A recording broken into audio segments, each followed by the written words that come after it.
Pagi ini kita akan nonton video. Bapak akan putarkan sebuah video. Kalian cermati, kalian lihat, kalian nikmati.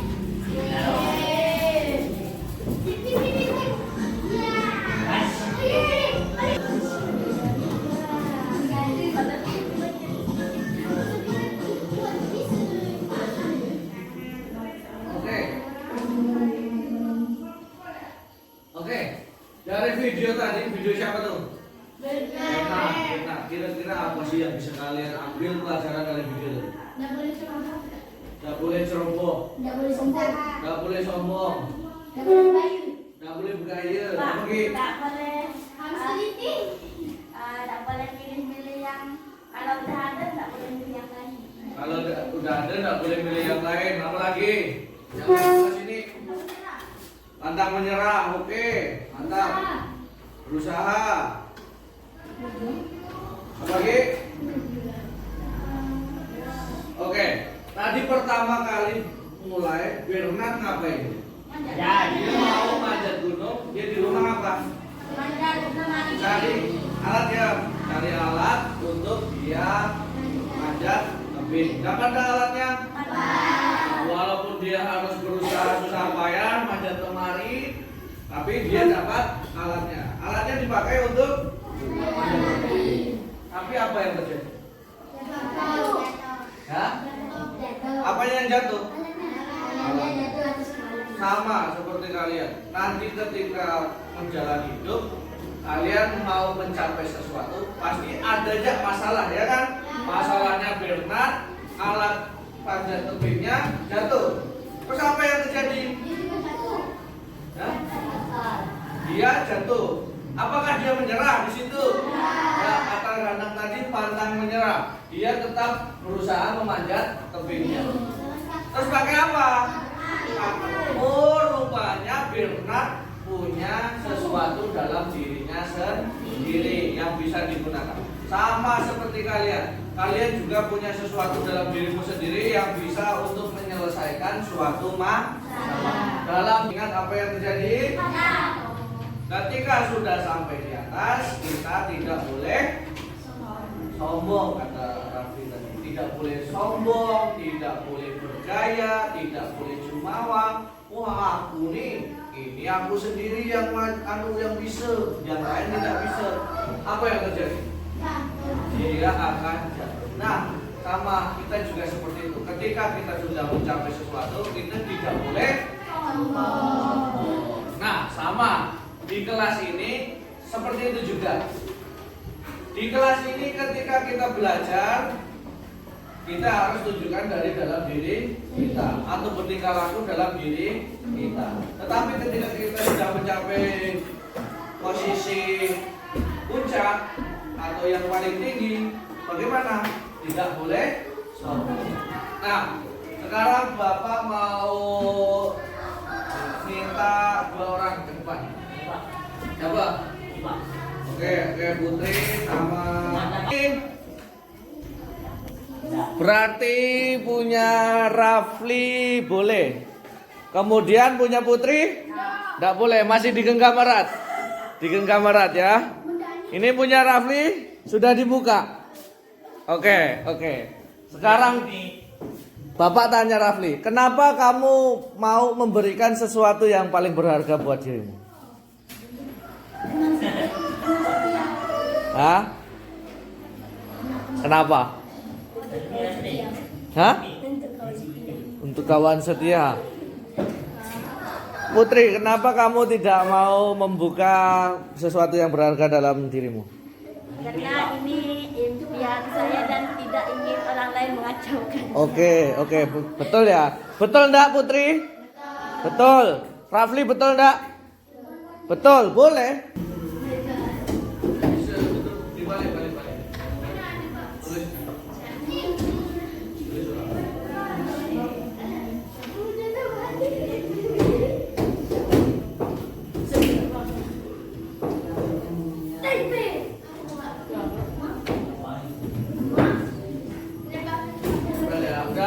Keyakinan kelas itu apa sih? Sesuatu yang harus kita lakukan di kelas. hal yang harus kita lakukan di kelas. Kenapa?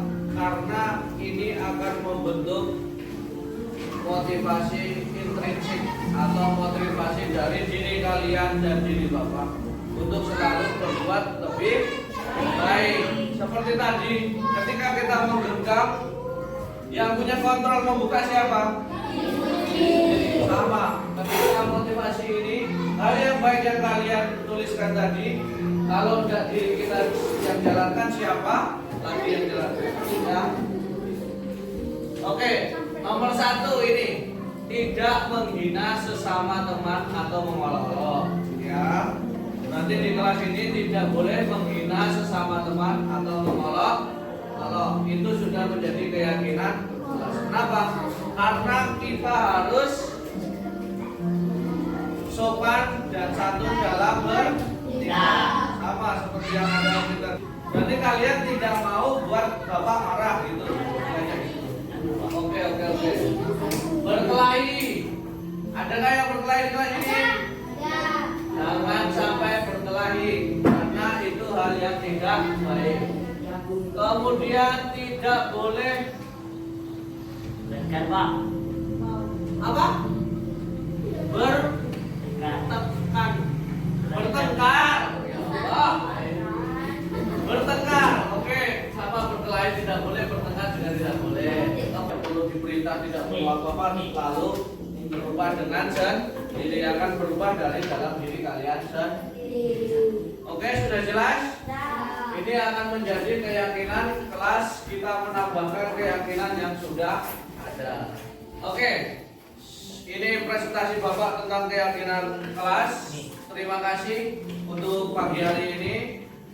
Sebelum Bapak tutup, kita akan tepuk semangat terlebih dahulu. Tepuk semangat.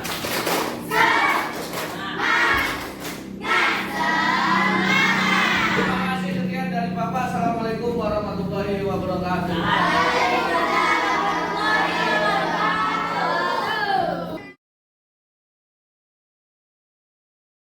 Baik, bismillahirrahmanirrahim. Assalamualaikum warahmatullahi wabarakatuh. Bismillahirrahmanirrahim. Alhamdulillahirabbil alamin.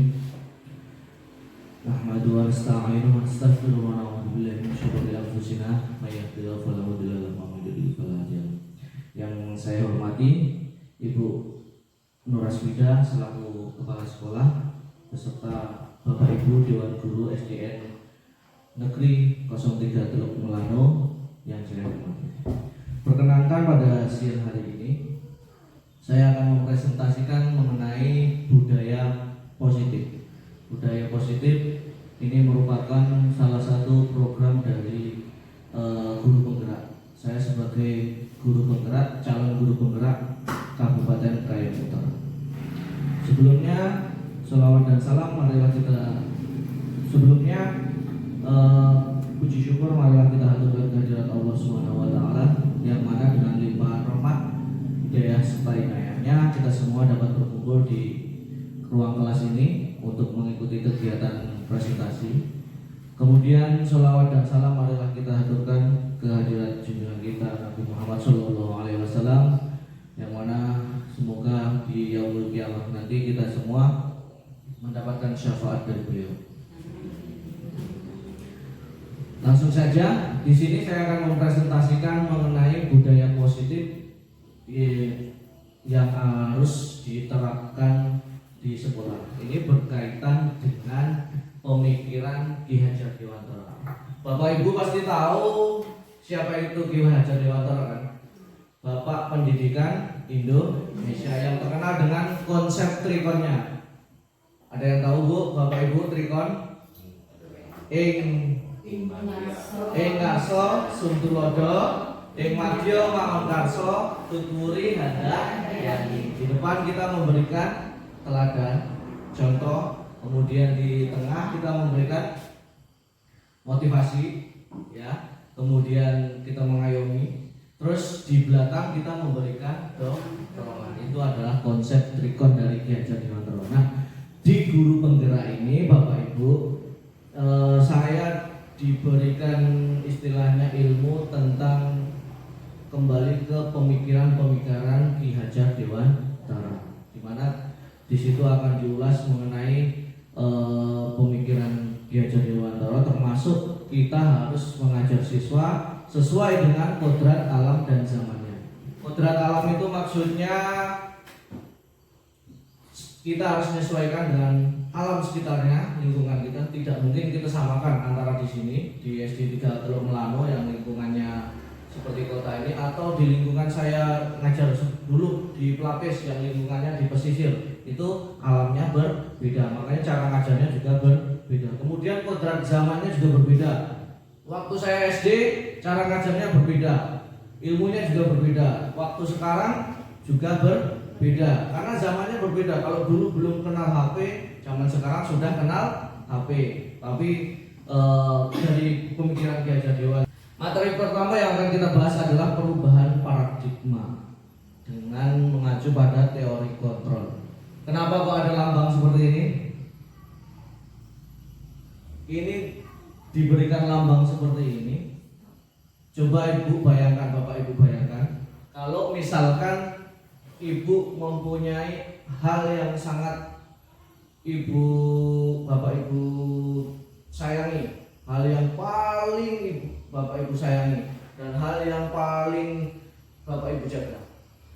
Bapak ibu genggam, misalkan saya minta buka nih, oh Bu Linda, bukalah tangan ibu, mau enggak ibu? Bukalah Bu, saya ambilnya, mau enggak ibu?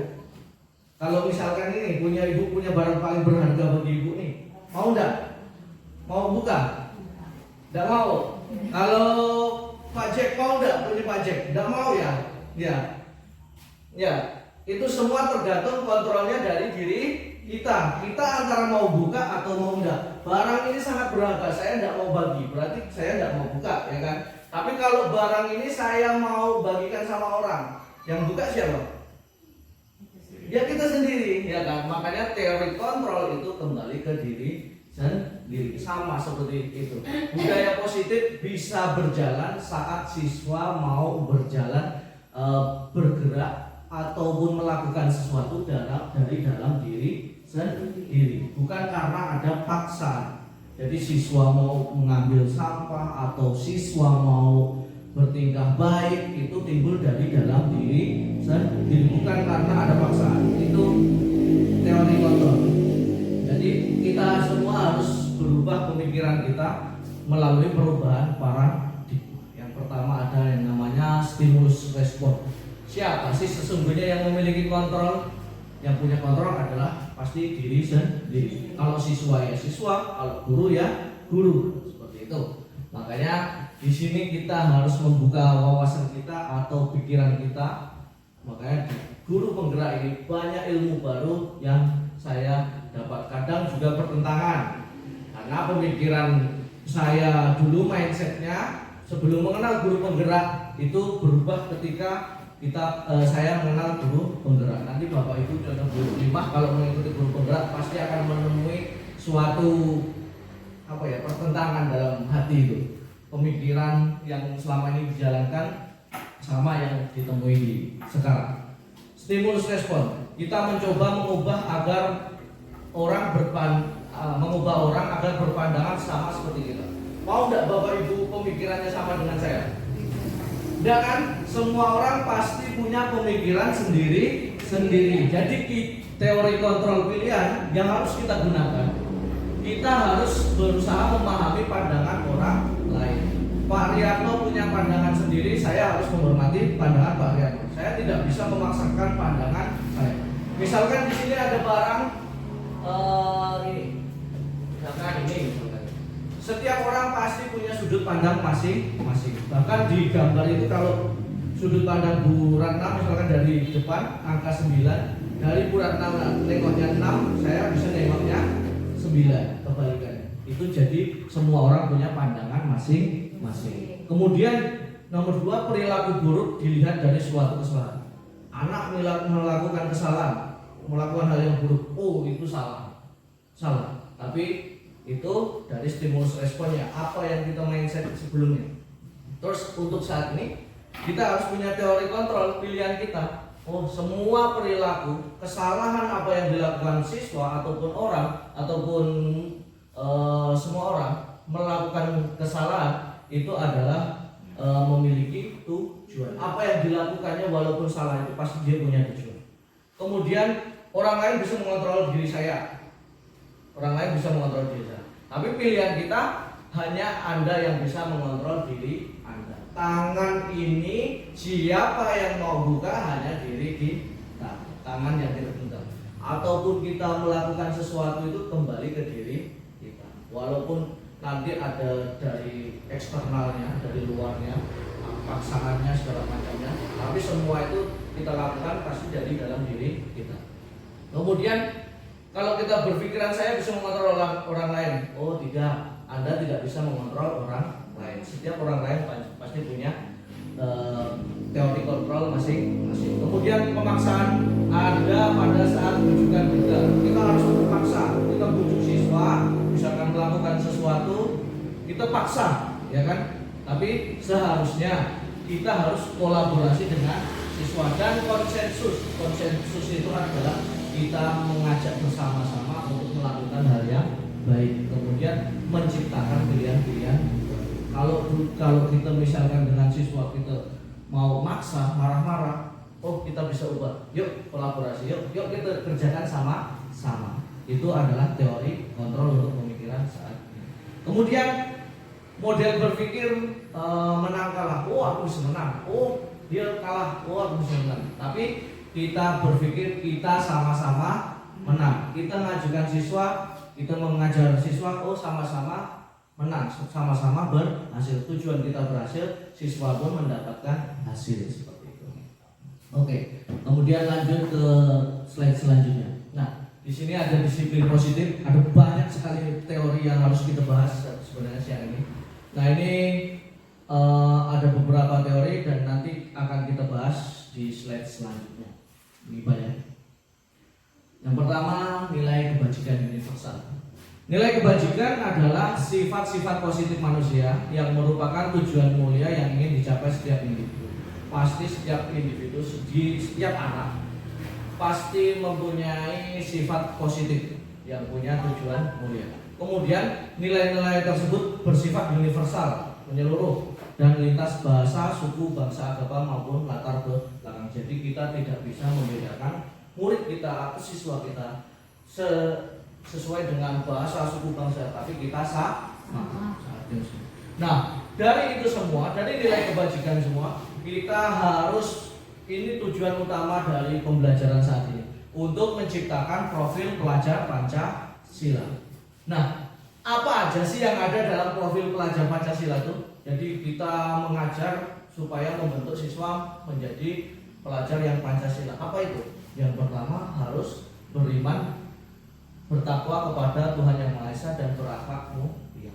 Tapi walaupun belum tahu ilmunya, tetap kita di sini tetap mengedepankan yang namanya akhlak mulia. Pasti setiap guru pasti menginginkan anaknya, muridnya berakhlak mulia. Yang kedua, berkebinekaan global. Jadi wawasannya juga global, bukan hanya wawasannya di sekitar aja, tapi wawasannya juga menyeluruh. Kemudian bergotong royong. Jadi siswa di sekolah bukan hanya belajar, tapi belajar juga bergotong royong, bekerja sama untuk hal-hal yang baik. Misalkan ya kerja bakti, membersihkan lingkungan sama-sama, ataupun berkreasi, membuat kerajinan kayak kelas-kelas Bu Pur, kelas Bu Halimah, kelas-kelas lain sudah berjalan untuk membuat gotong royong siswa, membuat kreasi untuk menghias kelasnya. Kemudian siswa kreatif, ini pelajar Pancasila itu siswa membuat siswa harus menjadi kreatif, mengajarkan siswa agar siswa menjadi kreatif. Kemudian berpikir kritis atau bernalar kritis, bukan hanya mengikuti, tapi apa yang dilakukannya dia bisa berpikir. Kemudian mandiri. Mandiri itu siswa itu tidak tergantung dengan orang lain. Jadi mengerjakan sesuatu bisa mengerjakan sendiri, pede dengan dirinya sendiri. Bukan, aku mau mengerjakan sesuatu harus ngajak kawannya. Itu namanya tidak mandiri. Oke. pelajar Pancasila yang harus dicapai. Kemudian selanjutnya, teori motivasi perilaku manusia. Tadi dari teori kontrol tadi, yang bisa membuka itu adalah diri kita sendiri. Makanya di sini dibahas teori motivasi perilaku manusia. Yang pertama, untuk menghindari ketidaknyamanan atau hukuman. Apa yang terjadi apabila saya tidak melakukannya? Ini adalah motivasi eksternal. Jadi ketika siswa melakukan sesuatu karena siswa itu takut dihukum, takut misalkan itu tadi takut dihukum ataupun takut apa ya takut dimarahin seperti itu adalah motivasi eksternal. Jadi belum keluar dari dalam diri siswa. Kemudian yang kedua, untuk mendapatkan imbalan dari orang lain atau institusi. Apa yang akan saya dapatkan apabila saya melakukannya? Siswa mikirnya, aku mau ini nih, ngerjakan ini nih, nanti pasti dapat nilai, dapat bintang, atau dapat kue, atau dapat piala. Itu motivasi eksternal. Nah, yang harus kita capai seharusnya di sini dari kurikulum Merdeka, dari pemikiran Ki Hajar Dewantara, siswa harus bisa menghargai diri sendiri dan bergeraknya melakukan sesuatunya itu dari dalam diri siswa sendiri. Aku kalau terlambat berarti saya tidak menghargai diri sendiri, tidak menghargai peraturan sekolah. Jadi siswa datangnya awal. Menjaga kebersihan ini adalah hal yang baik, makanya saya harus ngambil sampah sendiri, seperti itu. Nah, ini yang berat, apa yang harus kita tanamkan ke siswa, memunculkan sesuatu yang ada dalam diri siswa untuk selalu bertingkah laku baik. Jadi siswa bertingkah laku baik, tapi muncul dari dalam diri siswa tersebut, bukan karena ada paksaan dari luar, seperti itu. Nah, ini teori motivasi perilaku. Kemudian siswa juga harus merdeka. Apa itu merdeka? Merdeka menurut Ki Hajar Dewantara artinya tidak hanya terlepas dari perintah, akan tetapi juga cakap buat memerintah diri sendiri. Jadi siswa itu bergerak bukan hanya karena disuruh atau diperintah, tetapi muncul dari dalam diri sendiri. Dia bisa bergerak melakukan sesuatu timbul dari dalam diri sendiri. Munculkan kreativitasnya, inovasinya, memunculkan kesadaran dirinya, motivasi intrinsiknya dari dalam diri sendiri. Selanjutnya, nah ini biasanya banyak yang bertentangan. Bapak Ibu kalau belum mengetahui pasti bertentangan. Saya pun begitu baca ini, pas diskusi dengan fasilitator, dengan rekan-rekan guru penggerak lain, kok gini gitu kan. Ada namanya dihukum oleh penghargaan. Penghargaan itu suatu hukuman bagi siswa. Jadi bahwa penghargaan berlaku sama dengan hukuman. Dalam arti meminta atau membujuk seseorang melakukan sesuatu untuk memenuhi suatu tujuan tertentu dari orang yang minta membujuk. Nah, baris yang rapi, nanti saya kasih kue, ya kan? Kalau saya dulu mikirnya itu hal yang positif, ya, mengajak siswa langsung bergerak rapi, nanti dapat hadiah, ya kan, seperti itu. Kemudian dorongan eksternal dan dorongannya eksternal itu sesuatu munculnya dari luar eksternal. Dan akan ada faktor ketergantungan. Jadi ketika saya tidak ngasih kue, siswa nanti tak mau baris. Jadi masalahnya seperti itu. Nah, ini pengaruhnya bisa jangka pendek, jangka panjang. Kalau sekarang siswa nurut terus karena menginginkan hadiah, imbalan, penghargaan, seperti itu. Nanti jangka panjangnya juga seperti itu. Nah, terus kalau misalkan saya tidak nyiapkan hadiah, siswa malas lah udah. Karena keterbiasaannya mendapatkan hadiah. Kemudian penghargaan ini menghukum. Kemudian penghargaan mengurangi ketepatan. Jadi siswa yang penting cepat melakukan sesuatu, berebut. Kemudian penghargaan tidak efektif. Terus penghargaan merusak hubungan. Jadi antara temannya dengan temannya, dia jadi bersaing satu sama lain, bersaing. Kemudian menurunkan kualitas, yang penting cepat dapat gitu kan. Jadi kualitasnya tidak ditentukan. Jadi guru pun tidak bisa menilai, kan ada yang kerjakan sesuatu itu pelan-pelan tapi hasilnya bagus. Ada yang pengennya cepat tapi hasilnya yang penting selesai. Ada yang seperti itu. Jadi seperti itu. Kemudian mematikan kreativitasnya. Pokoknya pikirannya itu tidak berkembang karena harus mengikuti apa yang diinginkan oleh guru. Kemudian penghargaan mengurangi motivasi intrinsik. Jadi dia berpikirnya hanya ingin mendapatkan penghargaan, hanya ingin mendapatkan hadiah. Harus seperti itu. Gimana Bapak Ibu? Bertentangan enggak? Iya kan? Selama ini kan kita pikirnya, saya kasih ini pasti siswa itu. Memacu memacu siswa untuk melakukan rajin melakukan sesuatu, ya kan seperti itu. Kemudian ke slide selanjutnya. Nah, seharusnya sih apa sih yang harus kita lakukan? Kita harus memberikan yang namanya apresiasi. Apresiasi positif bisa diberikan yaitu pengakuan secara khusus. Jadi pas ada kawannya boleh kita puji sesekali, ya seperti itu. Kemudian beri pengakuan secara pribadi, kamu mantap sekali, bisa ngerjakan sendiri, nanti berkatmu di rumah dilatih ya, ngerjakan ini dilatih ya, gitu kan. Misalkan membuat kreativitas seperti itu. Kemudian beri pengakuan kepada semua murid. Jadi semua murid berhak mendapatkan pengakuan dari kita, walaupun dia melakukan hal yang istilahnya kurang dibanding kawannya. Misalkan ada satu murid yang menonjol, ada satu murid yang kurang. Itu kita cari apa sih kelebihan dia.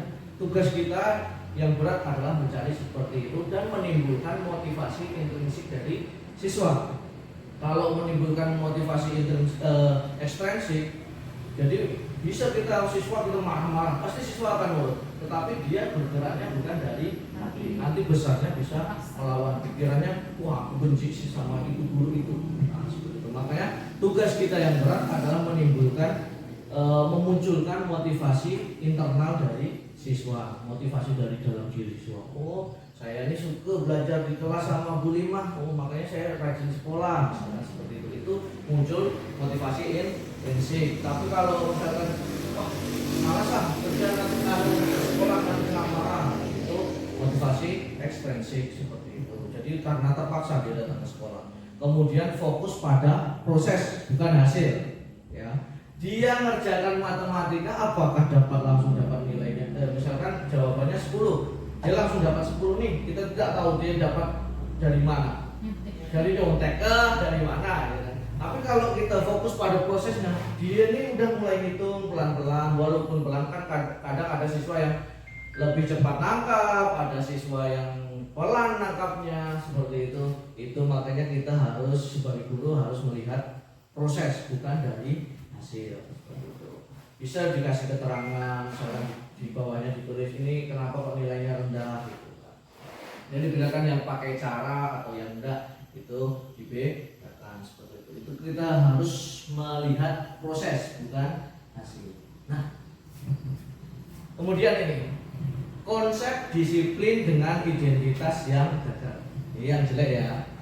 Nah, ketika kita memberikan hukuman kepada siswa.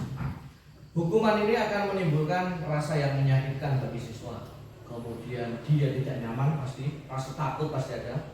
Kemudian ya mulai takut. Kemudian murid menyembunyikan kesalahannya. Jadi karena takut dimarahin, karena takut nanti dapat hukuman, siswa ini mending diam aja. Jadi melihat sesuatu yang salah dia diam, ataupun dia melakukan kesalahan dia diam. Ditanya dia tidak mau jujur. Hal seperti itu berawal dari hukuman. Kemudian penghargaan ini sangat tidak efektif seperti itu. Tadi sudah dibahas ya. Kemudian dia merusak hubungan, bisa menimbulkan sifat iri bagi yang tidak mendapatkan penghargaan. Kemudian mematikan kreativitasnya. Pokoknya pengennya ngikutin apa yang diinginkan oleh guru seperti itu. Jadi tidak menimbulkan kreativitasnya. Kemudian, nah ini yang sukses, konsep disiplin dengan identitas yang sukses. Kita menerapkan yang namanya stimulus respon kita terhadap apa yang dilakukan oleh siswa. Kemudian penguatan jangka pendek, jadi monitoring, kita harus penguatan, memberikan motivasi kepada siswa untuk melakukan hal-hal yang baik. Kemudian murid juga bisa menghormati peraturan yang telah kita buat. Kemudian kehilangan waktu merenungi kesalahan, jadi dia tidak hanya merenungi kesalahannya aja, tapi dia akan melakukan perbaikan untuk kesalahannya. Kemudian ada yang namanya restitusi. Restitusi itu di situ siswa mempunyai kontrol terhadap dirinya untuk melakukan hal yang baik atau melakukan hal yang buruk. Kemudian fokus pemecahan masalah jangka panjang. Ketika melakukan masalah, apa yang harus dilakukan untuk memperbaiki masalah tersebut. Kemudian siswa juga bisa menghormati dirinya sendiri dan menghormati orang lain. Dengan berbuat baik, pasti dia menghormati dirinya. Kemudian siswa juga bisa memperbaiki kesalahan. Nah, terus apa sih restitusi itu? Nah, ini restitusi. Proses menciptakan kondisi bagi murid untuk memperbaiki kesalahan mereka sehingga mereka bisa kembali pada kelompok mereka dengan karakter yang lebih kuat. Ketika siswa melakukan kesalahan, siswa kita restitusi supaya siswa tersebut memperbaiki apa yang telah dilakukannya. Kesalahan apa yang telah dilakukan. Misalkan dia numpahkan air di kelas, itu kan suatu kesalahan. Terus apa yang harus dilakukannya? Pasti mengepel. Jadi ketika sudah menyelesaikan masalahnya, dia balik ke kelas itu tidak malu, tidak diolok-olok kawannya. Biasanya kan seperti itu. Ketika siswa melakukan kesalahan, diolok-olok sama kawan. Kita sebagai guru, cara mengoloknya adalah dengan memberikan kesempatan bagi siswa untuk memperbaiki kesalahan. Jadi datang ke kelas itu udah, wah aku udah selesaikan masalahku, udah ceria, udah kembali ke kelas, udah bisa bergabung dengan kelompok mereka dengan karakter yang lebih kuat. Berarti nanti kalau aku melakukan kesalahan, aku akan memperbaiki kesalahan. Itu karakter yang kuat. Kemudian proses kolaboratif yang mengajarkan murid untuk mencari solusi dari masalah mereka dan membantu murid berpikir tentang orang seperti apa yang mereka ingin menjadi sebagai tujuan mulia dan bagaimana mereka harus memperlakukan orang lain. Jadi berkolaborasi antara guru dengan siswa untuk menemukan solusi bagi siswa tersebut dalam memperbaiki kesalahan. Kemudian supaya siswa bisa berpikir, saya ini nanti mau jadi apa sih? Saya ini mau melakukan sesuatu yang bagaimana sih? Apakah sesuatu yang buruk atau sesuatu yang baik? Itu restitusi. Kemudian ciri-ciri restitusi yaitu yang pertama bukan untuk menebus kesalahan, tapi untuk belajar dari kesalahan. Oke, siswa melakukan kesalahan, oke kita terima. Tetapi dia harus belajar untuk memperbaiki kesalahan tersebut. Kemudian yang kedua memperbaiki hubungan. Kalau siswa melakukan kesalahan lalu kita marah-marah, yang terjadi mood kita pasti jelek. Siswa pun dengan kita pasti aku kayak gini udah kena marah-marah terus gitu kan. Jadi siswa menjadi jelek, hubungannya pasti buruk seperti itu. Kemudian kita tawarkan sesuatu. Nah, coba perbaiki ini masalahmu ini. Coba kamu lap air yang kamu tumpah, bukan paksa. Kamu lap ini. Nah, itu berbeda ya. Tawaran dengan paksaan itu berbeda. Kemudian restitusi menuntut untuk melihat ke dalam diri untuk memperbaiki diri sendiri dari dalam diri. Kemudian restitusi mencari kebutuhan dasar yang mendasari tindakannya yang dilakukan itu karena apa sih? Kenapa dia melakukan kesalahan tersebut? Nah, ini nanti ada yang namanya motivasi perilaku seseorang. Kemudian restitusi diri adalah cara yang paling baik. Ini cara yang paling baik untuk melakukan budaya positif di sekolah. Kemudian restitusi fokus pada karakter bukan tindakan, membentuk karakter anak supaya menjadi lebih baik. Fokus pada solusi. Restitusi fokus pada solusi bukan paksaan. Jadi menawarkan solusi atau mencari solusi bersama-sama secara kolaborasi. Kemudian mengembalikan murid yang berbuat salah pada kelompoknya. Jadi datang ke kelas kelas, datang ke kawan-kawannya, bukan lagi dicemooh kawan-kawannya, karena sudah memperbaiki kesalahan. Kalau misalkan udah melakukan kesalahan, kita hukum, kita marah-marah datang ke kelasnya, malah kena molok makin jadi dendamnya dalam hatinya makin gitu. Nah, ini selanjutnya contoh murid tidak mengerjakan PR. Contoh kasus, ada suatu kasus siswa tidak mengerjakan PR. Nah, hukuman yang berbentuk hukuman itu yang pertama. Jadi hukuman itu guru menghukum siswa hormat bendera selama 15 menit. Oh, kamu tidak mengerjakan PR, sana ke depan. Hormat bendera 15 menit seperti itu. Atau guru marah dan murid menjadi takut. Jadi guru marah-marah seperti itu, kita marahkan. Kemudian, nah selanjutnya kita tidak pakai hukuman. Aku udah tidak mau pakai hukuman, aku pakai konsekuensi aja lah, memperbaikinya. Guru memberikan konsekuensi untuk mengerjakan PR saat istirahat. Ini hal yang baik ya, konsekuensi udah menuju hal yang baik.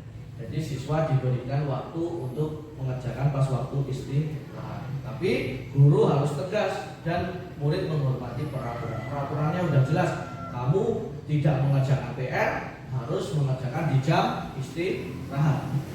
Terus restitusi itu yang bagaimana sih? Nah, kalau restitusi ini dari konsekuensi, tapi lebih ke pendekatannya lebih pelan-pelan. Pertama, menanyakan keyakinan kelasnya. Di kelas kita ini keyakinan yang kita sepakati bagaimana sih? Kalau kita tidak mengerjakan PR, apa yang dilakukan? Guru membantu menyelesaikan masalah. Kenapa kamu tidak mengerjakan PR? Ada masalah apa? Seperti itu. Apakah kamu lupa atau kamu main aja?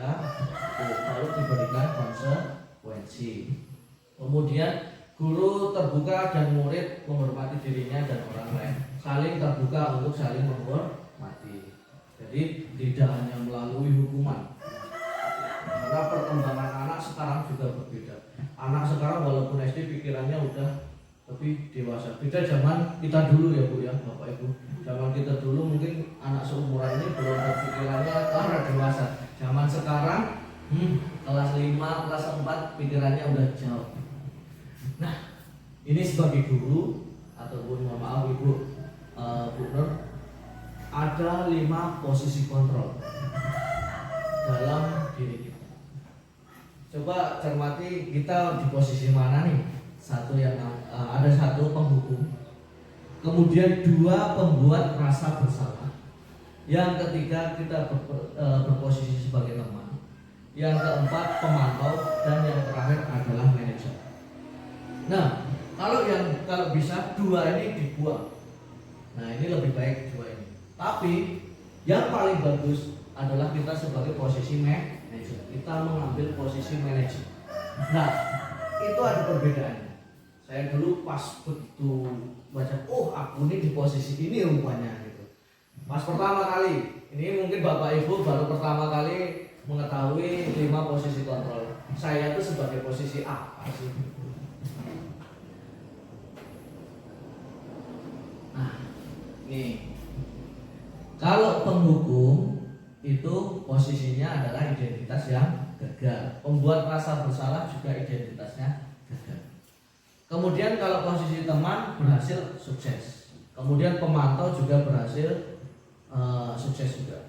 Nah, manajer itu berhasil sukses. Tapi manajer itu yang paling utama itu meliputi dari 2 manajer. Jadi misalkan penghukum, guru yang dilakukan guru menghardik, menunjuk-nunjuk, menyakiti, menyindir. Oh, kalau kamu tidak melakukannya, awas ya, rasakan ya. Itu posisi sebagai penghukum. Kemudian pembuat rasa bersalah. Ini biasanya melas. Kalau guru memelas itu pembuat rasa bersalah. Jadi siswa itu jadi merasa bersalah, jadi kecewa, jadi sedih dia. Itu yang dilakukan posisi ketika pembuat rasa bersalah. Kamu sudah ibu bantu gitu. Ibu kurang apa sih dengan kamu? Ibu tuh capek ngajar kalian, misalkan seperti itu. Atau bapak tuh capek ngajar kalian, tapi kalian masih kayak gini, stres ibu buatnya.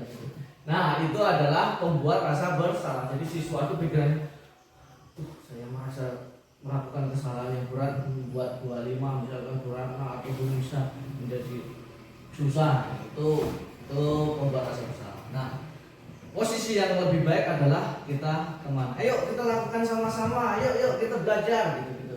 Itu adalah posisi teman. Nah, kalau pemantau ini biasanya mengacu pada peraturan, ya pemantau tuh. Misalkan kita udah sepakat nih, loh, kan kesepakatan kita kalau tidak mengerjakan PR harus mengut sampah. Nah, kenapa kamu tidak mengerjakan PR? Itu posisi pemantau. Ya, posisi pemantau mengacu pada peraturan yang telah terbuat. Oh, kamu terlambat, peraturan kita apa kalau kamu terlambat? Itu posisi pemantau, itu lebih baik pemantau. Jadi siswa mengetahui, mengingat apa yang sudah disepakati. Kemudian posisi manajer. Nah, posisi manajer ini ketika siswa melakukan kesalahan ditanya dulu, kamu kok kenapa sih tidak mengerjakan PR? Alasanmu apa? Gitu kan. Nah, kemudian ditawarkan solusi atau berkolaborasi menemukan solusi untuk memperbaiki kesalahannya ketika dia tidak mengerjakan PR. Nah, kemudian setelah itu siswa dikembalikan ke kelompoknya dengan posisi lebih baik. Mau diarahkan, kamu mau jadi apa sih? Ya, seperti itu.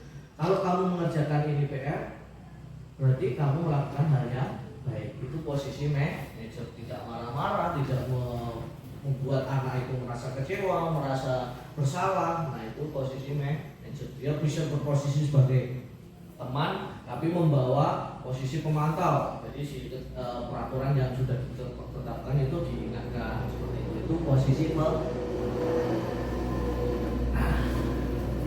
kenapa sih siswa atau murid melakukan kesalahan? Nah, setiap manusia mempunyai kebutuhan dasar, 5 kebutuhan dasar. Yang pertama, bertahan hidup. Kita pasti mempunyai kebutuhan untuk bertahan hidup, makan, untuk minum, untuk berpakaian. Jadi ketika melakukan sesuatu untuk mendapatkan sesuatu untuk bertahan hidup, ya, siswa mengambil makanan, bukannya dia kelaparan karena di rumah orang tuanya udah kerja dari pagi ditinggal tidak dikasih apa-apa. Itu misalkan dia karena bertahan hidup akhirnya dia ngambil makanan orang. Kemudian penguasaan. Setiap anak atau kita juga pasti pengennya kelihatan punya power di antara yang lain. Jadi mau menunjukkan powernya. Oh, aku bisa ini, gitu kan. Aku lebih baik dari kamu, misalkan seperti itu. Kalau main bola, aku lebih pintar ketika main bola daripada ini, misalkan. Itu kebutuhan dasar manusia, mau menunjukkan powernya atau penguasaannya, seperti itu. Kemudian selanjutnya siswa juga pasti pengen punya kebebasan. Oh Pak, saya mau main bola atau saya mau main badminton, karena dia pengen memenuhi kebutuhan dia atas kebebasannya. Padahal kita mau olahraga senam misalkan, tapi siswa pengen bebas mau main bola. Nah, itu kita harus memberikan kontrol yang baik, mengarahkan siswa supaya dia bisa mengontrol juga keinginannya antara penguasaan sama kebebasannya. Kebebasannya nanti diberikan ketika sudah memberikan sesuatu. Kemudian siswa juga pengen punya kesenangan, melakukan sesuatu itu karena senang. Oh, siswa ini rupanya senang kalau melihat kawannya dikacau, misalkan sepatunya ditendang, jadi dia ketawa-tawa karena siswanya diguraukan seperti itu. Dia pengurau itu karena dia pengen memenuhi kesenangannya. Atau melakukan sesuatu saat pelajaran dia gambar terus karena dia senangnya gambar, dia mau memenuhi kebutuhan kesenangan dia. Kemudian ada kebutuhan dasar kasih sayang dan rasa diterima. Ini biasanya siswa yang caper, ya kan? Siswa atau murid kan ada yang caper, dekat-dekat dengan kita karena pengen mendapatkan kasih sayang. Jadi kita harus bisa melihat, oh kesalahan siswa, kenapa sih dia melakukan seperti ini? Karena dia ini pengen apa?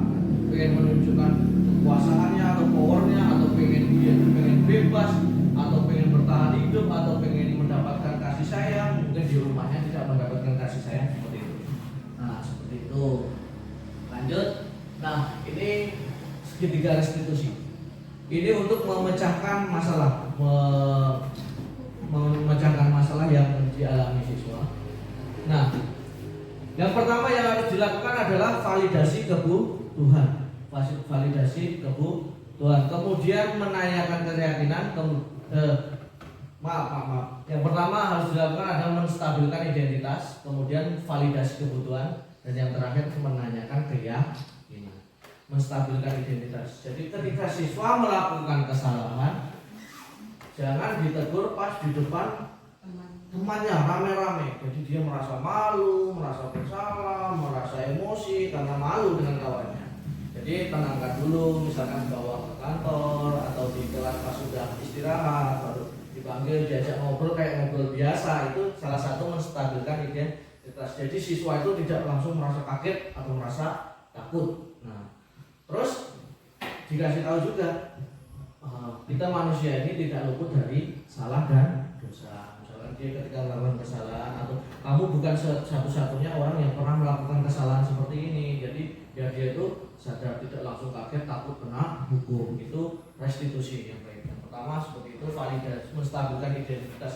Jadi ketika siswa sudah tenang, barulah kita ajak untuk validasi kebutuhan.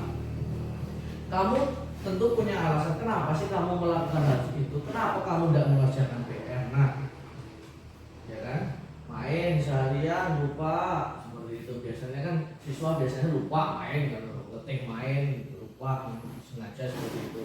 Terus ditanya adakah cara yang lebih efektif untuk mendapatkan apa yang kamu butuhkan. Ketika kamu mau main, selesaikan dulu PR-mu seperti itu. Terus apa sih yang harus kamu perbaiki dari kesalahan tersebut? Ya, itu restitusi, validasi kebutuhan. Kemudian menanyakan keyakinan. Terus apa sih yang telah kita sepakati di kelas ini ketika kamu tidak mengerjakan PR? Itu diarahkan mengerjakan di jam istirahat misalkan seperti itu, atau mengambil sampah. Itu juga termasuk konsekuensi ya, karena sudah menjadi kesepakatan kelas ya, kesepakatan kelas, bukan hukuman lagi. Karena kalau hukuman itu mendadak kamu ambil sampah, seperti itu. Kalau udah kesepakatan kelasnya, kamu ketika tidak mengerjakan PR, mengambil sampah atau mengerjakan di jam istirahat atau mengerjakan di depan kelas, itu sudah menjadi konsekuensinya. Kemudian menanyakan keyakinannya, kamu nanti mau jadi apa sih setelah melakukan kesalahan ini? Mau jadi anak yang baik atau mau jadi anak yang masih mengulang hal tersebut, gitu kan? Diarahkan untuk menjadi anak yang selalu baik, untuk tidak mengulangi kesalahannya. Oke, ini segitiga restitusi ketika kita mau menjadi manajer di kelas ataupun di sekolah. Banyak ya ilmu baru ya Bu ya, baru tahu ya. Saya pun sebenarnya pas pertama itu juga kaget juga, oh ada yang seperti itu.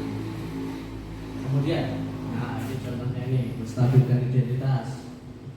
Nah, berbuat salah itu hal yang manusiawi. Kita manusia tidak luput dari salah dan dosa. Tidak ada manusia yang sempurna. Bapak Ibu juga pernah melakukan kesalahan. Ini menstabilkan identitas. Kita pasti bisa menyelesaikan permasalahan ini. Bapak Ibu tidak tertarik untuk mencari tahu siapa yang benar, siapa yang salah. Bapak Ibu lebih tertarik untuk menyelesaikan masalah. Biasanya kan siswa berkata, oh kamu. Wah, itu yang dilakukan untuk menstabilkan identitas. Kemudian validasi kebutuhan, kamu bisa saja melakukan hal yang lebih buruk tapi kamu tidak melakukannya kan. Terus kamu pasti punya alasan mengapa kamu melakukan ini, kenapa kamu tidak mengerjakan PR, kenapa kamu menumpahkan air di lantai, apa yang penting bagi kamu. Kamu boleh tetap berusaha menjaga sikap itu, tapi tambahkan sikap yang lain yang baru. Kamu sekarang tidak mengerjakan PR, sikap yang baru apa yang harus ditambahkan. Kalau kamu lupa apa yang harus kamu lakukan, hal-hal seperti itu.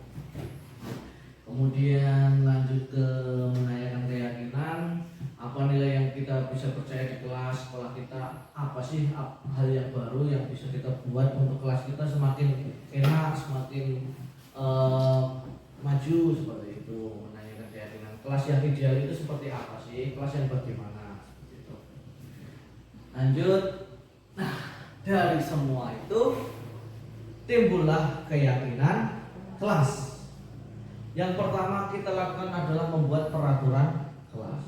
Jadi ketika kita untuk mendukung motivasi intrinsik, untuk menimbulkan motivasi dari dalam diri siswa tersebut, kembali ke nilai-nilai keyakinan yang lebih menggerakkan seseorang dibanding mengikuti serangkaian peraturan-peraturan. Jadi kita dulu buat peraturan.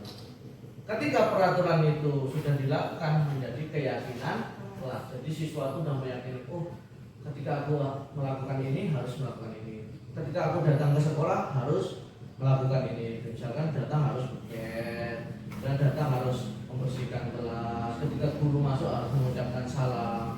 Ketika mau mulai pelajaran harus berdoa. Itu menjadi keyakinan kelas. Ketika keyakinan kelas sudah dijalani, lingkungan positif pasti akan terjadi. Jadi kelasnya udah pasti bagus, sudah berjalan.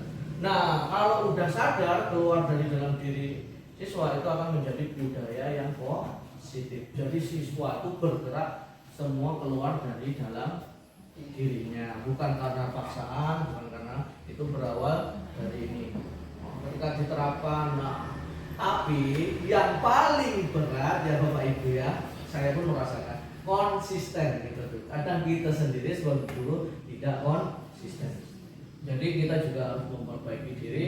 Bukan kok saya di sini istilahnya mohon maaf ya, misalkan ada yang bilang oh Pak Sidin bukan paling pintar, misalkan seperti itu. Bukan, saya bukan paling pintar, tapi berusaha untuk menjadi yang lebih baik. Kita sama-sama menjadi lebih baik. Karena mungkin hal-hal seperti ini kemarin mindset saya itu bertentangan juga. Ketika bertemu dengan guru penggerak, oh kok gini rupanya, kadang tuh masih bertentangan. Nah, Bapak Ibu juga pasti masih ada rasa bertentangan, oh kenapa ini. Nah, jadi kita harus menyikapinya karena ini adalah pemikiran Ki Hajar Dewantara ini juga pemikiran yang sangat baik. Kita harus terbuka dari dalam diri kita untuk mendapatkan ilmu baru. Kita coba, kita praktekkan untuk membuat budaya positif di kelas. Baik, Bapak Ibu lanjut. Nah, tadi udah selesai presentasi dari saya. Nah, terima kasih. Ini salam guru penggerak dari saya. Selanjutnya nanti akan dilanjutkan oleh Bu Lima selanjutnya, atau Bu Ratna kalau mau mendaftar silakan. Guru penggerak insya Allah dapat ilmunya banyak dan Bu Ratna ya. Tapi konsekuensinya ya meluangkan waktu agak banyak. Oke, baik Bapak Ibu guru, tadi sudah saya paparkan mengenai materi presentasi pada siang ini. Silakan yang mau bertanya, ada? Ya Bu Lima ya. Assalamualaikum warahmatullahi wabarakatuh. Waalaikumsalam warahmatullahi wabarakatuh. Yang ingin saya tanyakan adalah karena di SDN 3 ini, terutama di kelas saya, dari saya mengajar itu biasanya saya suka memberikan pujian dan hadiah bagi siswa yang aktif. Hadiahnya itu walaupun berupa bintang. Tadi kan setelah saya dengar dari Bapak, itu kan tidak boleh, itu merupakan hukuman. Itu yang dimulai dari saya ya. Kalau saya mengajar itu kadang saya juga menyisipkan hal-hal tersebut ke anak yang aktif. Kemudian yang kedua, pada waktu penerimaan rapor itu masih mungkin sudah budaya atau bagaimana, saya pun setiap tahun itu selalu mengalami hal tersebut. Pasti di dalam satu kelas itu pasti anak-anak yang berprestasi itu pasti mendapatkan peringkat 1, 2, 3. Dan anak-anak tersebut itu agar mereka lebih termotivasi lagi, lebih meningkatkan prestasinya lagi, guru atau dewan guru itu biasanya memberikan sebuah hadiah berupa piala, kemudian berupa hadiah buku, pulpen, pensil. Padahal hal-hal tersebut itu kan sangat bertentangan dengan yang Bapak jelaskan tadi, kontrol, ya. Mungkin penghargaan atau hukuman untuk siswa ya, hal tersebut tidak bagus. Saya pun baru tahu sekarang ya, rupanya itu sangat tidak baik sekali ya.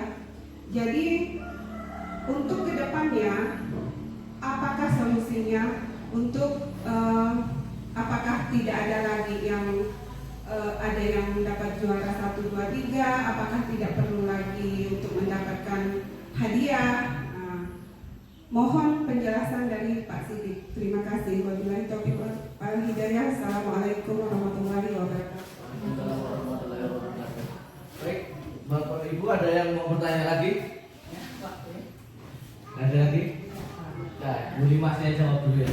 Baik, tadi pertama saya dengar seperti ini, bukan hanya saya, semua calon guru penggerak yang ada di Kayong Utara ini yang seangkatan dengan saya, ketika video konferensi dengan Fasil dijelaskan mengenai gini ya gitu. Padahal di sekolah saya udah beli piala tuh kan, pas mau bagi rapot itu udah bagi piala gitu kan.